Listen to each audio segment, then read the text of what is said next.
I woke to the sound of distant traffic, the kind of hum that never quite disappears in a Chicago suburb. Sunlight spilled over the blinds, casting stripes across my bedroom floor, but it couldn't warm the cold lump in my chest. My BMW, my pride and careful independence, was gone, or rather, misused. The realization hit me as I glanced at the empty space in the driveway, and for a moment, I couldn't breathe. My brother had pawned it. Just like that. To fund his wife's Paris trip. I clenched my fists and paced the kitchen, coffee forgotten and growing cold in the mug. I could almost hear his smug laugh echoing in the room.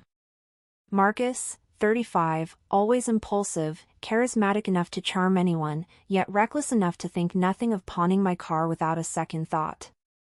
And his wife, Claire, privileged, naive, completely unaware of the tension simmering under our family's surface.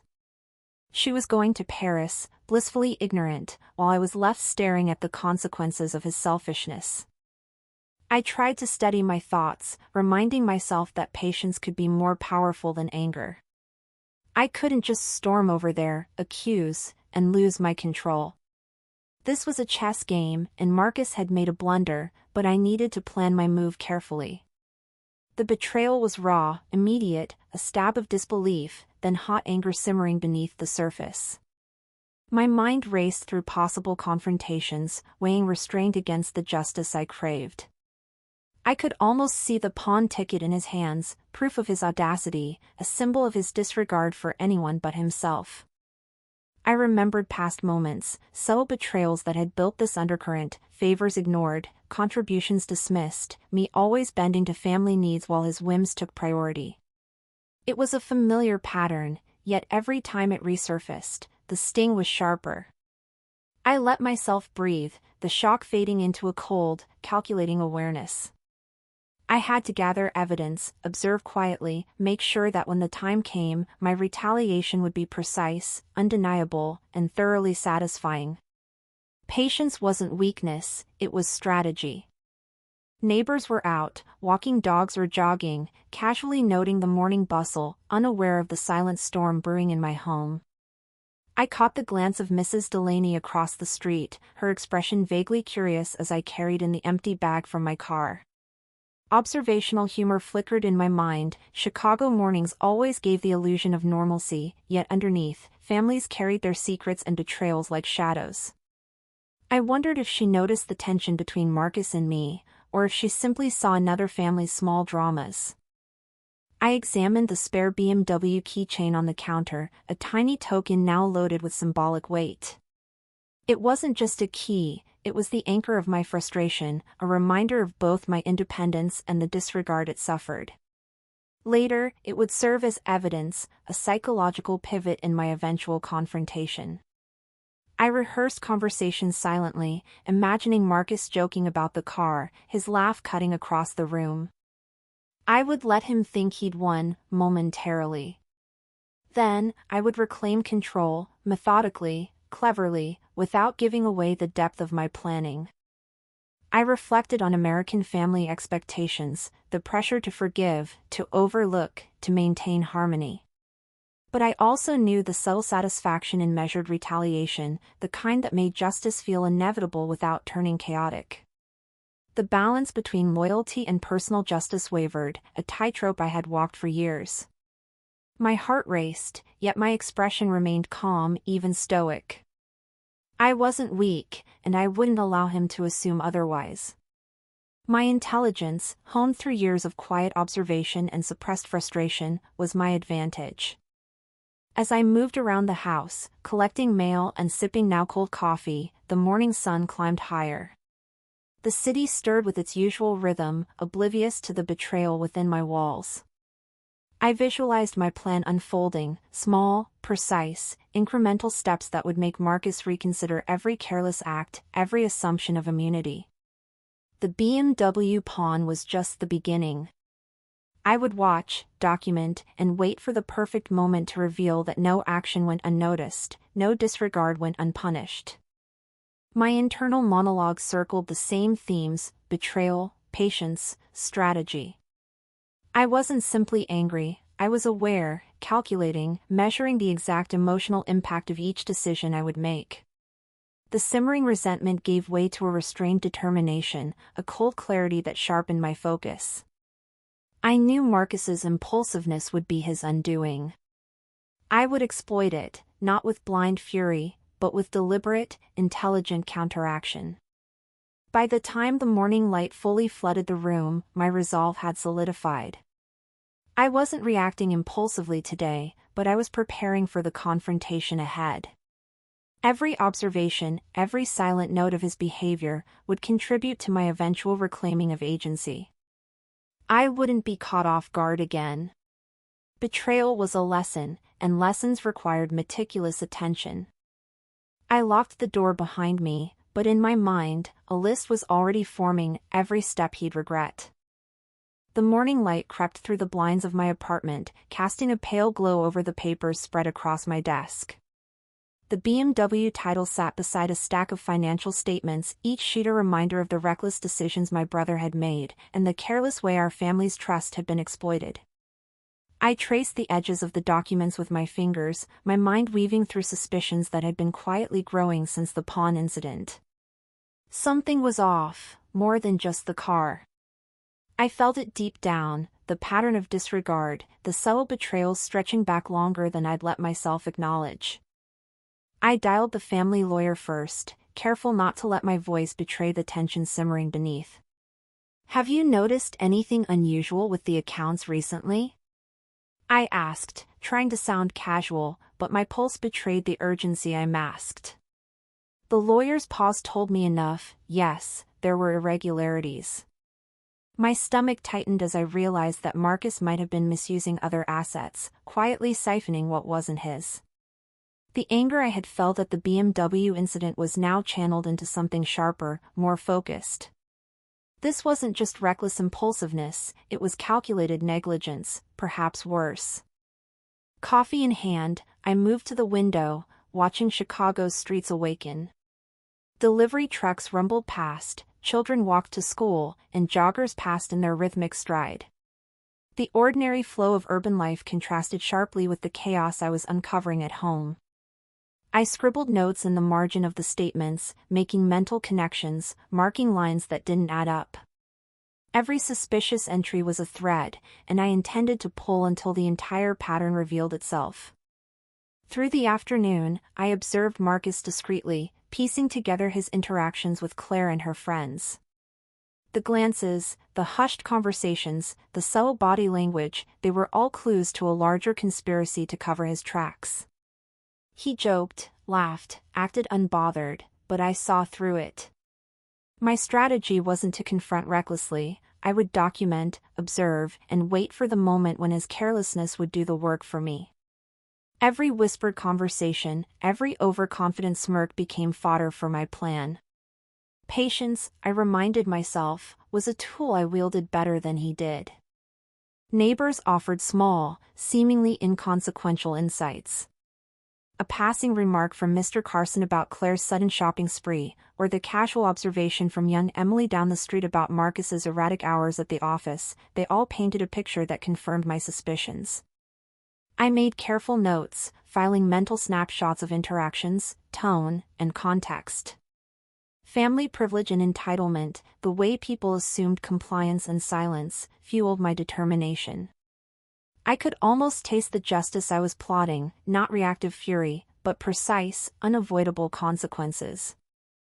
Flashbacks surfaced briefly, quick glimpses of minor betrayals that had always gone unnoticed, money borrowed and never returned, favors ignored, decisions made with no regard for my input.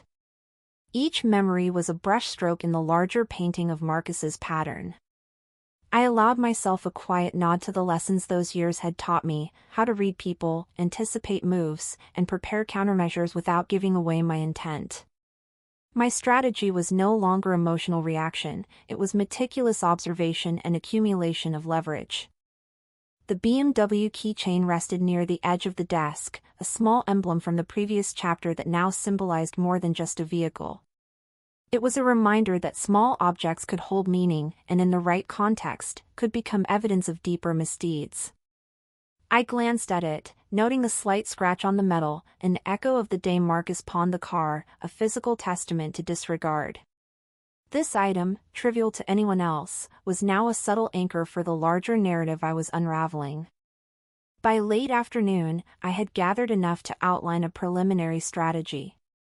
Proof, witnesses, documentation, timing, all elements that would ensure I maintained control of the situation. My internal dialogue turned to logistics: who could corroborate the financial discrepancies, what questions to ask, which behaviors to track. Every move Marcus made now had context, and every misstep fed into my growing plan. My anger had evolved into a deliberate, simmering determination, sharpened by insight and patience. As the day waned, I realized the magnitude of what I was dealing with. The ledger I'd found hinted at more than simple mismanagement; it suggested a broader misuse of resources that could extend beyond family boundaries. The tension in my chest tightened, but clarity replaced panic. I had a path forward, and with careful steps, I would reclaim what had been taken, while exposing the truth for what it truly was. This wasn't just about a car anymore; it was about accountability, about confronting a pattern of betrayal that had been quietly festering. As the sun dipped behind the skyline, casting long shadows across my apartment, I leaned back in my chair and studied the final entry in the ledger. My eyes traced each line, connecting dots that were previously invisible. The implications sent a chill down my spine. This was bigger than I ever imagined. The next morning, sunlight spilled over my desk, catching the edges of the ledger I had discovered the day before. Each entry felt heavier than the last, and I could no longer dismiss the creeping sense of a larger betrayal. I made a fresh cup of coffee, the steam rising in thin spirals, and sat down to examine every number, every annotation.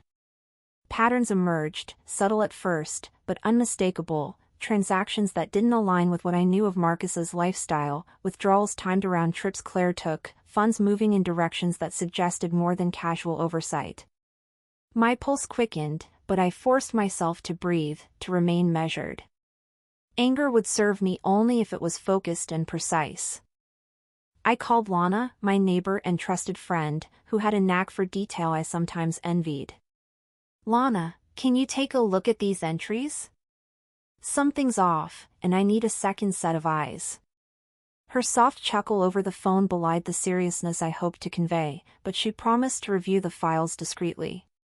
Knowing I had an ally in this, however minor, brought a subtle reassurance. I wasn't alone in piecing this together. Marcus might have thought I'd remain passive, but I had begun weaving my own net, a careful plan to catch the truth in motion. By mid-morning, I stepped onto the balcony to watch the city wake. Cars hummed along Michigan Avenue, the streets teeming with pedestrians oblivious to the quiet tension unfolding in my apartment. The urban life around me seemed indifferent to human schemes, a stark contrast to the meticulous plotting I had set in motion. I felt a strange satisfaction in observing this separation. The world moved on, but I could not until accountability was restored. Returning inside, I traced transactions with a pen, linking deposits to withdrawals, dates to trips, uncovering subtle overlaps that suggested Marcus and Claire were orchestrating moves to shield themselves from scrutiny. My anger, once a hot flame, had solidified into a focused determination. Every careless call Marcus made, every hushed conversation Claire engaged in, became evidence in my mental ledger. I imagined them believing their actions unseen, unaware that each misstep added weight to the case I was quietly building. I glanced at the BMW keychain on my desk. Once a symbol of a single impulsive betrayal, it now represented the larger web of disregard and manipulation. Small, tangible, yet emblematic of the control I sought to reclaim. My mind cataloged each detail, assigning significance to what others might dismiss: a receipt, a ledger annotation, a misplaced envelope. Each became a thread in the tapestry I was unraveling. In the afternoon, I ventured out, ostensibly to run errands but in truth to observe. From the cafe window, I watched Marcus stride past, phone in hand, speaking quietly into it, glancing over his shoulder. The rhythm of his steps, the timing of his gestures, they were small telltales, unnoticed by most, yet glaring to someone attentive. Lana's later notes confirmed my suspicions, discrepancies aligned with these calls, with her subtle observations adding depth to my growing understanding. At home, I reviewed the day's findings, connecting dots with methodical care. The ledger revealed a new name, one I hadn't expected, linked to accounts I assumed were private. My stomach tightened, but I forced calm, analyzing instead of reacting. My thoughts shifted to strategy, how to leverage the evidence, who could corroborate it, and when the right moment to confront might arrive. The line between observation and action blurred, and I realized I was no longer merely witnessing betrayal, I was preparing to dismantle it. As the sun dipped behind the skyline, casting long shadows across the office, I leaned back, considering the scope of what I had uncovered. Marcus's carelessness had always been his undoing, and now it provided me with a roadmap. I allowed a small, ironic smile, calm, measured, unyielding. Justice, I thought, need not be loud. It only needed patience, precision, and the unwavering resolve to see it through. Just when I thought I had all the pieces, a new name appeared on the ledger, and it made my blood run cold. Late morning sunlight spilled across my apartment, highlighting the spread of papers on my desk, contracts, statements, and ledgers. I ran my fingers along the edges of each document, tracing the ink, the numbers, and the subtle discrepancies I had already begun to notice. Something about the way certain accounts had been manipulated didn't sit right with me. These were not mere oversights, someone had gone out of their way to obscure the truth. My pulse quickened as I realized the magnitude of what I was uncovering. Every line of the falsified contracts and unauthorized pawned assets pointed toward a deliberate scheme, orchestrated not just by Marcus, but now clearly involving Claire. I made a quick call to my minor ally, Evan, a colleague who had always shared my sense for details others missed. Evan, I need your eyes on this, there are discrepancies in contracts and assets I can't fully track alone. He agreed to meet me discreetly at a small cafe near the financial district. The moment I stepped onto the streets of downtown Chicago, the hustle of business mingled with the crisp late-morning air, offering a strange comfort. The world carried on, oblivious to the secret manipulations unfolding within my family, but I couldn't ignore it. Not anymore.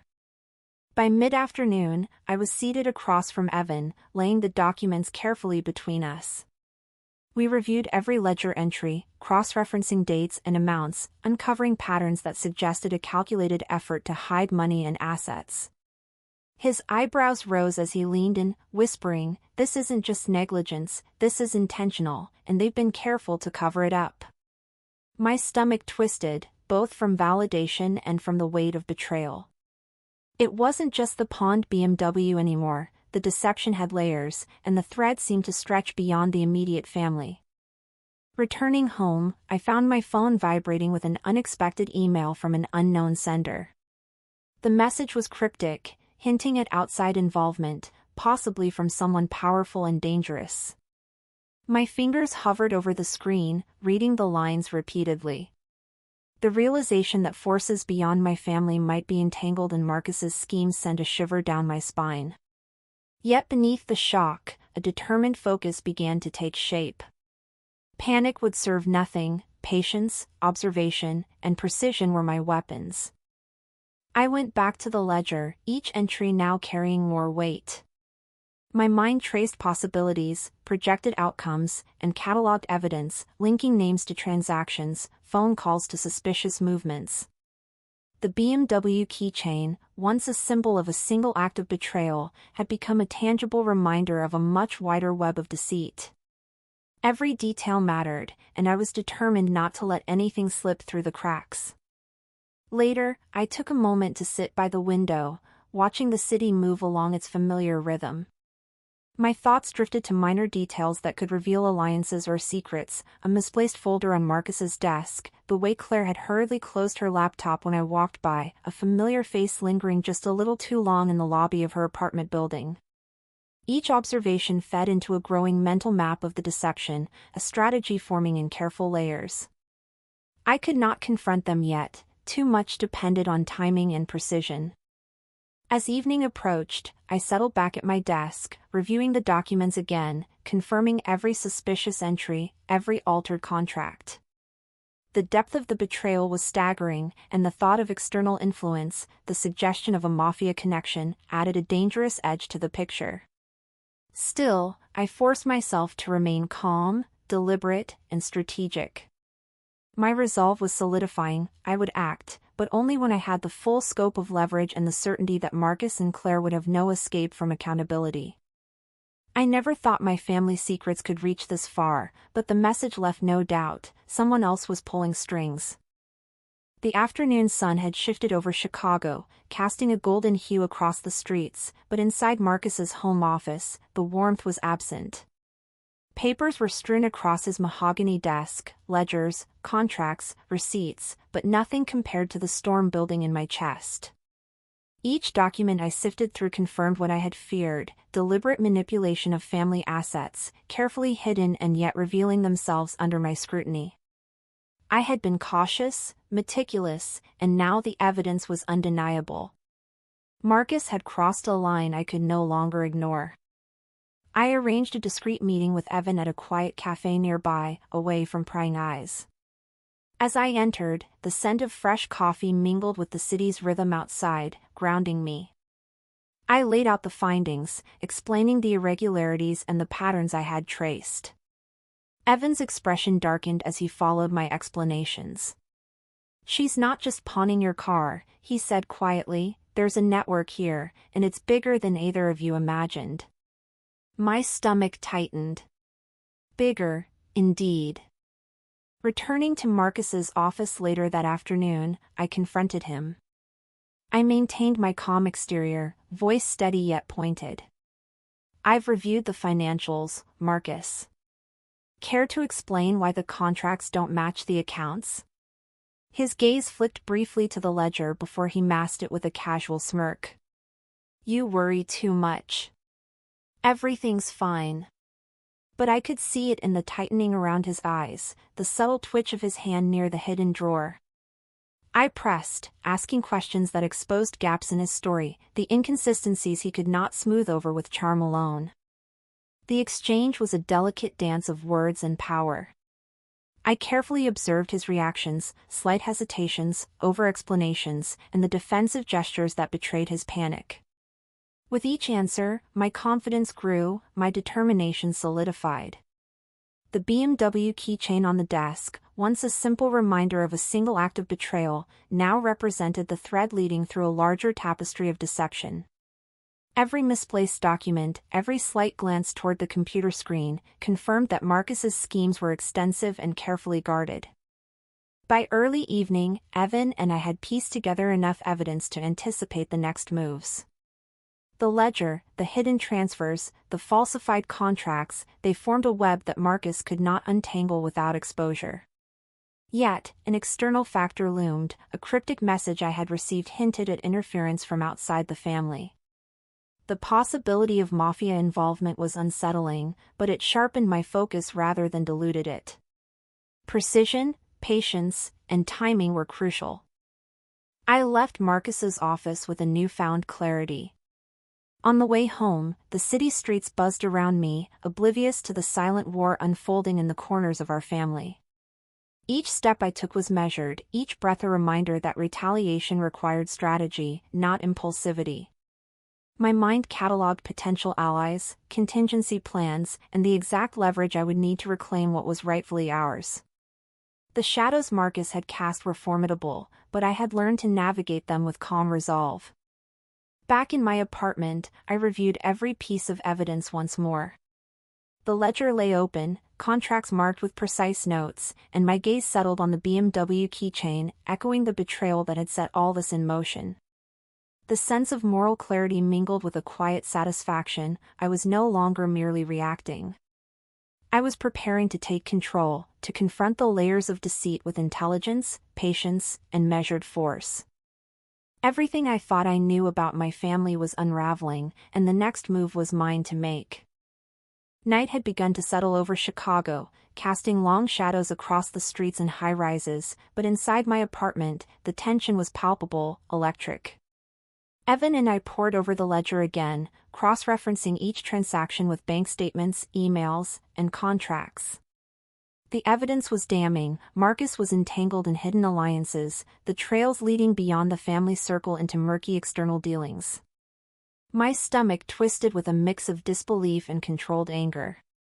The threads of deception were tightening, but I felt a rush of exhilaration. This was the moment to act strategically, not impulsively. We moved cautiously to a private parking garage where a minor ally, someone Marcus would never suspect, could observe without alerting him. Through the dim lighting, we watched his movements, noting the subtle exchanges, the brief glances, and the hurried gestures that betrayed hidden dealings. Each observation confirmed the ledger's story. Marcus's reckless ambition had created cracks that I could exploit. The knowledge of an external presence, perhaps someone with far more influence than our family, added urgency. Back at the luxury apartment, I executed the first part of my countermeasure. A seemingly casual phone call, perfectly timed, exposed discrepancies in Marcus's prior explanations. His reaction was immediate but measured, revealing both irritation and fear beneath the calm exterior. I held my ground, my voice steady, my questions pointed, probing the motives behind each decision he had made. Every answer he gave, every hesitant pause, only sharpened my resolve. I was no longer merely an observer, I was becoming a strategist, mapping out every possible outcome. The evening deepened as I methodically reviewed the evidence, connecting the dots between financial manipulation and external threats. The ledger lay open, the BMW keychain resting beside it, a quiet reminder of the catalyst that had brought all this to light. I documented each transaction, each suspicious interaction, and each ally's testimony with precision.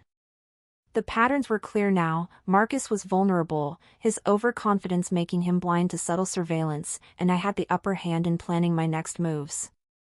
Then, my phone vibrated with a cryptic message. Someone outside our immediate circle was aware of the situation, someone who did not have patience for mistakes. The words were chilling in their brevity, confirming suspicions of mafia involvement without revealing the source. My pulse quickened, not with fear, but with a keen awareness of the stakes. Everything had escalated beyond family squabbles. A new game was in play, one requiring careful calculation and decisive action. I sat back, letting the evening cityscape seep through the window, a stark contrast to the intense scrutiny of the documents before me. My mind raced, plotting counteractions, anticipating Marcus's responses, and considering the shadowy forces now intertwined with our family's affairs. For the first time, I felt the thrill of strategy, the intoxicating mix of tension, intellect, and moral clarity. As the night deepened, I prepared for what would come next. Calls to allies were made discreetly, steps documented, contingencies laid out. Marcus's vulnerabilities were now visible, and I had the proof, the plan, and the resolve to execute the moves that would shift the balance. Yet, even with all this, one thought lingered, chilling and precise: the game had only just begun.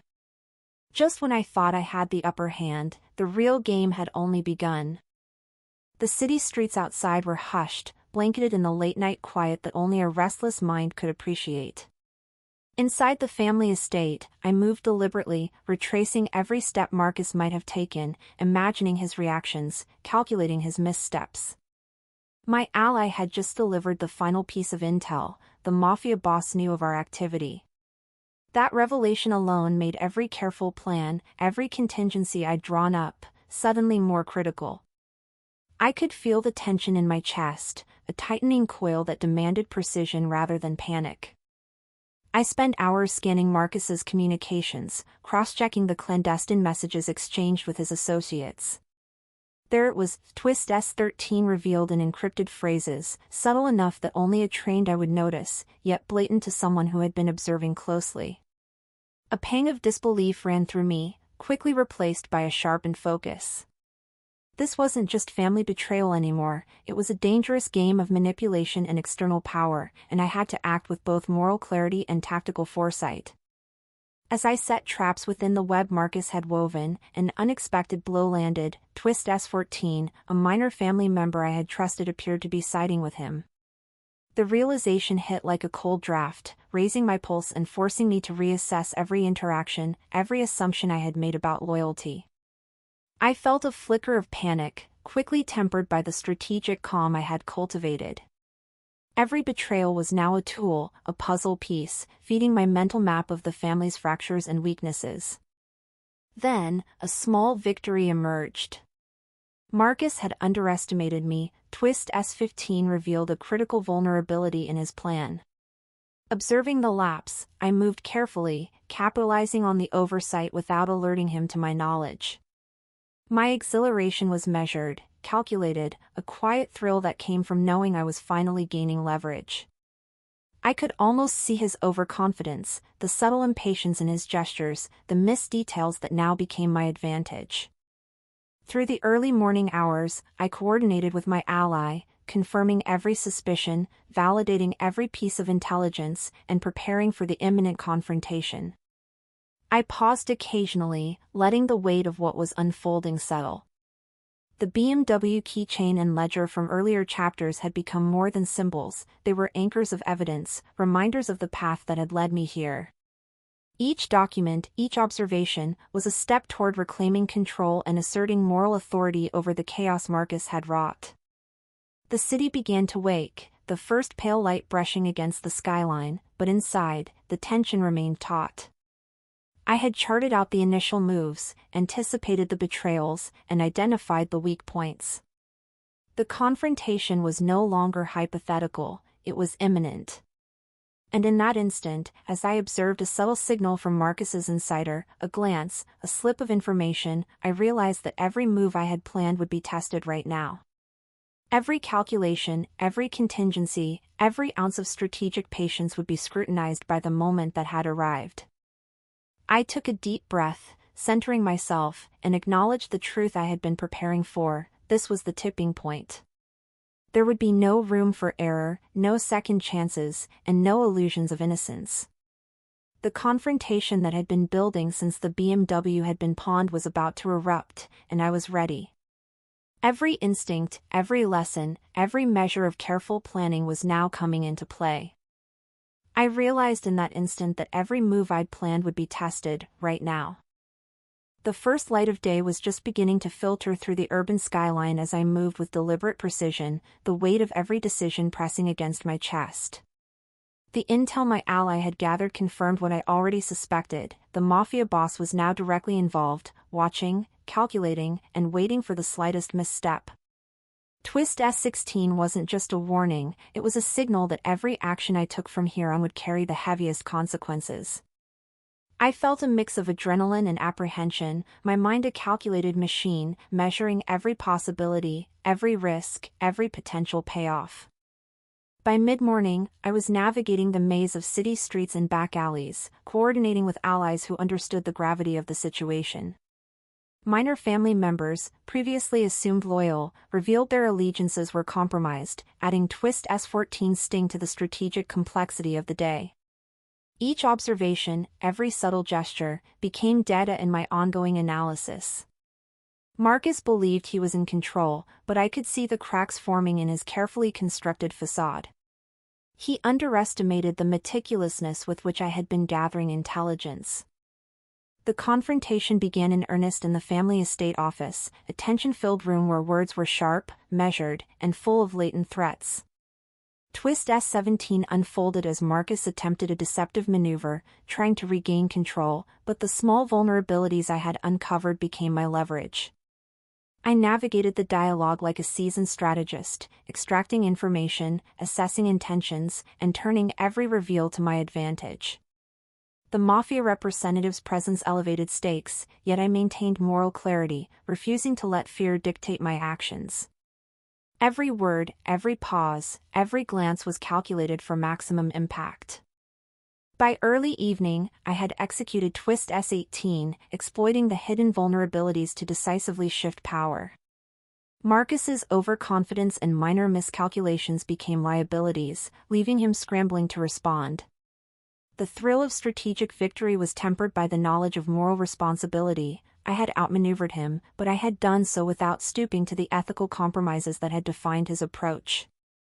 The room's tension cracked as the balance of power tipped unmistakably in my favor.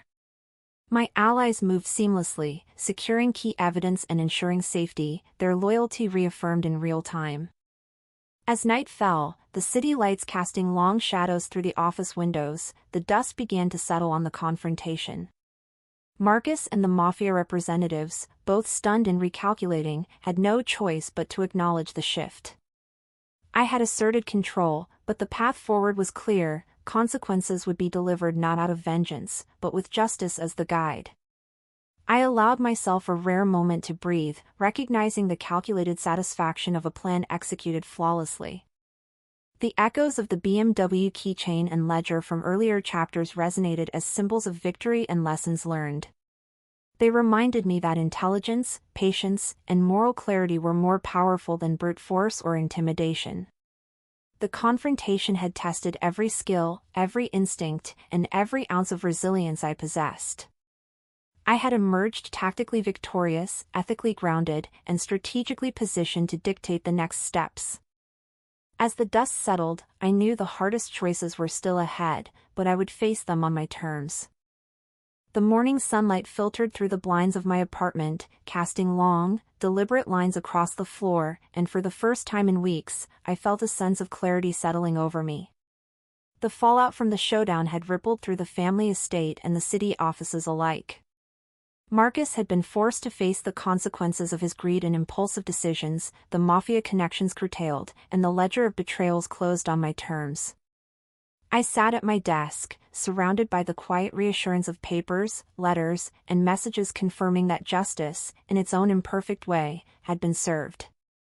In the following days, I watched family members reconcile with the realities they had tried to ignore. Some offered muted apologies, others remained distant, but the atmosphere of tension had shifted. Allies who had supported me through the labyrinth of deceit now offered smiles, practical assistance, and shared relief.